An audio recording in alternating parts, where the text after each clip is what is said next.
Okay, so this is my intro video. I will just be going over what defenses and formations I run, and then I'll go in specifics in next videos. And then my favorites and my audibles. So here are my favorites. The three formations that I typically run most of the time is 3-3 mint, 3-3 over, and stack. And you'll see I square, X, and triangle. I have those same formations for cover 2, mint over stack, and cover 4, mint over and stack. So you'll see that, and my favorites just makes it easier keeping them all right there. I'd recommend favoriting them. You don't have to if you like to go different formations. Just do not use coach suggestions. That's not the way to do it.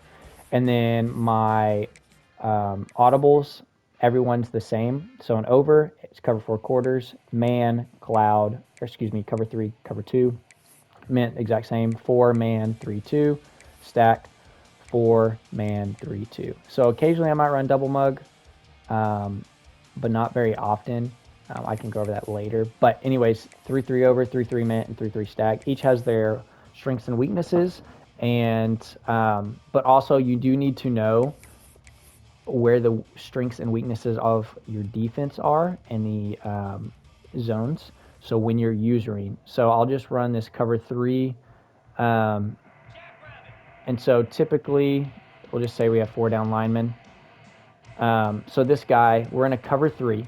So the weakness of cover 3 is the deep corners. So right here, and then the opposite side above that hard flat on the right. And then the seams, which if you do not know, I assume you do know, but if you do not know, this area right here. So if you see like these 3 lined up right here, as a user, you know you're weak on the seams. So if they go up to the seams, you need to cover that.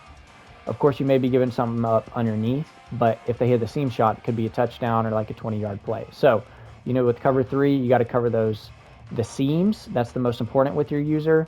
And then you also, the deep corners are hard because you have to switch stick. So like you would have to be doing that while the play is happening, and switch sticking is hard. So that's why it's just mainly knowing the seams and hoping they don't hit those deep corners.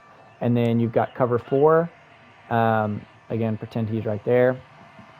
So cover 4, the weakness is the middle because you have one guy with all of this. The strength, of course, is preventing anything deep since there's 4 deep zones. So the weakness is you have the whole middle by yourself, which is cover 4 weakness. Cover 2, the weakness is this deep middle up here, and then the same deep sidelines on each side. So deep middle and the sidelines. So those are the weaknesses of each defense. So with cover 2, of course, you want to be looking to not let anything come right here, because if the mid read is supposed to cover that, and that's what this guy is on, he covers this, but he also has down below. So that it does have some, cover 2 can be beat pretty easy, but there are some audibles to make it a little bit better. And the reason why you might be running something, typically I always run cover 3, but if somebody is beating me over the middle of the field a ton, like they're beating me in the seams or they're beating me right here, that is when I would go to cover 2. Like if they're not showing that they can beat me deep or in those deep corners, I would run cover 2 because it protects the middle of the field. And a lot of lower level players can only hit the middle of the field. So that's something that you want to do. All right, well, that is the overview of the defenses. Occasionally I would run man, hardly ever. But I'll show you some blitzes, and then we can deep dive into each formation on the next video.